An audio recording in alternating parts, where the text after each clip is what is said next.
Olá, pessoal. Dando continuidade às entrevistas do nosso segundo período de jornalismo, eu, Luiz Roberto, estou hoje com Fred Miranda, meu grande amigo ilustre. Hoje a gente vai bater um papo sobre jornalismo esportivo. Vou perguntar a ele como que foi a experiência dele e tudo mais. E aí, Fred, tudo bem? Beleza, Luiz? Para começar, eu queria, desde o comecinho mesmo, como que surgiu o seu interesse no jornalismo esportivo? Cara, acho que como a grande maioria dos brasileiros, a gente é apaixonado por futebol, né? Só que assim, eu não sabia, eu demorei muito tempo para tomar conhecimento disso, mas além do jogo, eu conhecia muito os jornalistas, os comentaristas, a arbitragem, enfim, eu sabia muito além do campo e bola. Mas se eu não tivesse começado através do Doentes por Futebol, né? Tanto a comunidade no Orkut quanto a fanpage, depois os outros projetos que foram vindo, eu não teria descoberto esse amor assim pela profissão em si.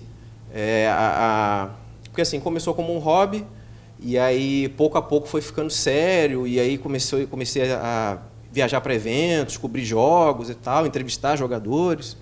E aí eu fui vendo que eu dava para o negócio e que valia muito a pena eu me especializar, sabe? Eu acabei fazendo um caminho inverso do pessoal do jornalismo esportivo, né? Porque eu comecei na internet e agora estou terminando a faculdade aqui no Uniflu, né? Para me especializar, para ganhar mais credibilidade e tal. E muitos colegas da área fizeram o inverso, né? Começaram nas redações, como repórteres, comentaristas, enfim.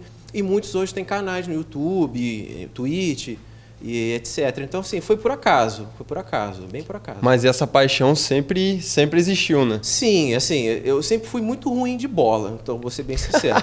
Então, eu fui vendo que jogar nunca ia ser minha praia. Eu gosto, eu sou esforçado, mas eu sou péssimo. E com essa minha inabilidade com o jogo em si, eu tinha um certo grau de frustração. Quem gosta de futebol e não sabe jogar, ou sabe e não chegou até os profissionais, sempre tem essa frustraçãozinha. Eu sempre carreguei isso. Mas aí, com os anos, eu tive a oportunidade de jogar um jogo beneficente com o Vampeta, Flávio Conceição, deixa eu lembrar mais quem. Eu acho que Denilson estava. Então, assim, pouco a pouco eu fui me dando conta que eu não me realizei na parte prática, mas na parte de cobertura eu consegui encontrar o meu caminho, sabe? E, poxa, foi maravilhoso.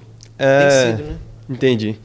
Você falou de repórteres que você conhecia, e você, como um homem negro, você se sentia representado quando você via de fora? Cara, eu comecei a cobrir, assim, de casa, né, na internet, e depois comecei a ser convidado e tal. Comecei em 2012. Eu estava com 24 anos. Eu não tinha muito essa consciência.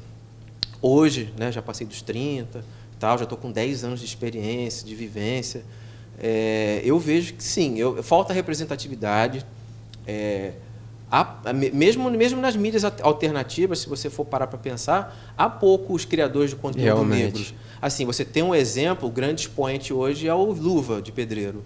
Ele é negro, né, afrodescendente e tal.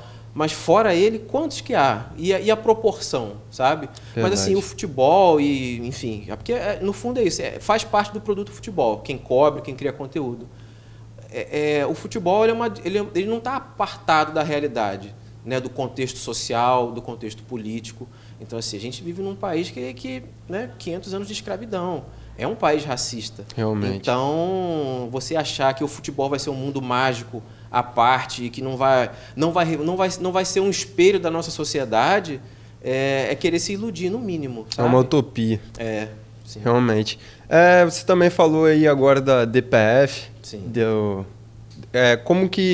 Como surgiu a ideia? Você foi um dos idealizadores, né? Como que surgiu a ideia? Como foi esse processo? Conta pra gente. Cara, como eu falei, foi por acaso, porque assim, era uma comunidade no Orkut, se eu não me engano, havia sido criada em 2005, alguma coisa assim.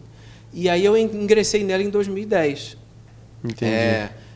Eu fiquei de 2010 a 2012 interagindo com o pessoal, era um grande Como fórum. um participante mesmo. Isso, era um grande fórum, acho que tinha mais de 10 mil membros, ou 20, alguma coisa assim. E aí, em 2012, o Felipe Garcia foi o cara que puxou, assim, que teve a iniciativa. Ele levantou um tópico, né, chamando a gente para Eu lembro me marcou muito uma frase que ele usou, que ele falou assim: tá na hora da gente mostrar para o mundo o que a gente cria aqui. Porque era isso, a gente criava tópicos, fazia análise de jogadores, debatia, só que só ficava dentro do escopo da comunidade, da plataforma e tal.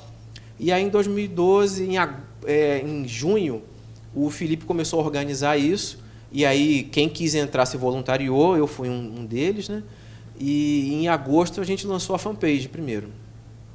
E aí, assim, nesse processo, com o passar do tempo, o tempo acaba mostrando as coisas. Então, assim, como eu fui me realizando e gostando, eu fui me dedicando cada vez mais e algumas pessoas foram saindo e eu fui ficando. E aí chegou ao ponto... Aí vou dar uns saltos, porque senão são 10 anos disso, né? Na Copa de 2014, a Adidas procurou a gente. A gente já tinha perfil no Twitter, já tinha o site e tinha a fanpage. E eu acho que já tinha Instagram. No Facebook, né? Fanpage no Facebook e tinha a página no Instagram. E aí a Adidas procurou a gente para comprar espaço publicitário na nossa... queria comprar o avatar e a capa. E aí a gente percebeu que a gente tava ficando sério. Tava tomando uma proporção maior. A gente constituiu empresa e tal. A gente formalizou o negócio.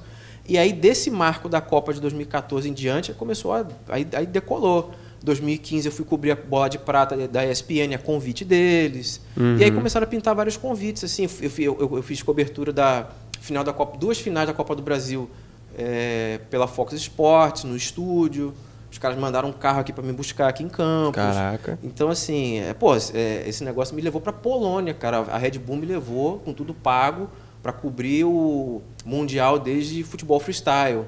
Foi lá que eu conheci o Roberto Carlos e tal. Eu ia entrevistá-lo, mas aí ele chegou atrasado da China e não deu. Mas a gente trocou uma ideia, cheguei a tirar foto com ele e tal, que era um cara, eu cresci vendo o cara, um dos caras mais convocados na história, né, um dos maiores números de convocações da história do Brasil. Então, assim, pouco a pouco foi acontecendo. Assim. Eu não esperava que ia chegar tão longe. Eu não esperava que isso fosse impactar na minha vida pessoal e profissional, né? Que eu ia escolher essa profissão de jornalista. Eu escolhi por causa disso, foi uma escolha consciente. Quando eu vim para cá, eu queria aproveitar a bagagem, toda a bagagem que eu tive nesses anos de DPF e trazer e me especializar. E assim, cara, a chance apareceu e eu agarrei. Tá sabe? certo. Foi isso, assim. Tá certo. E você falou também dos eventos. Como que eram os eventos? Você se sentia meio que deslocado pela cor de sua pele? Como que era? Assim, hoje eu consigo identificar que havia um pouco desse deslocamento, porque eram ambientes eminentemente brancos, né? Principalmente eventos de grande porte, né? Assim, já fui em eventos de cervejarias e tal, então era o pessoal do marketing, pessoal de agências, e assim... É um público muito reduzido de pessoas negras, né? Principalmente pessoas retintas, né? Pessoas pardas como eu ainda havia. Assim, agora, algo marcadamente assim, de racismo, eu não consigo recordar, a não ser de um caso que foi estranho, mas que passou batido, porque assim, foi até logo no começo desses eventos que eu ia. Assim. Certo. Eu fui num evento da Heineken em São Paulo, num desses shoppings aí de Granfino, aí, que tem esses carros de luxo e tal. E aí fomos em 3, eu e mais 2 sócios. E aí eles chegaram primeiro, entraram sem problemas. E eu entrei, estava com o nome na porta, estava com papelada. A gente recebe o convite, você chega identificado, né? E o segurança não queria nem me ouvir. Foi muito estranho, porque eu sempre chego com educação, falo na moral. Você é um cara calmo pra caramba, né? Sim. Então eu cheguei e falei com o cara, e o cara nem queria me ouvir, já foi me empurrando, assim. Se não fosse a produtora que já me conhecia, e aí eu chamei ela e tal, eu não teria entrado. E eu notei que o cara ficou olhando pra mim, assim, e assim, eu não falei nada com o cara, até porque eu não sou maluco, o homem dava 2 de mim, você acha que eu ia ficar arrumando confusão com os outros em evento? E logo você é calmo, como você falou, você é uma pessoa que sempre tá pra conversar, não arrumou problema. Com certeza. Realmente. Então é isso, pessoal. Muito obrigado. Eu agradeço ao Fred pela presença. E muito obrigado você que acompanhou até aqui. E é isso.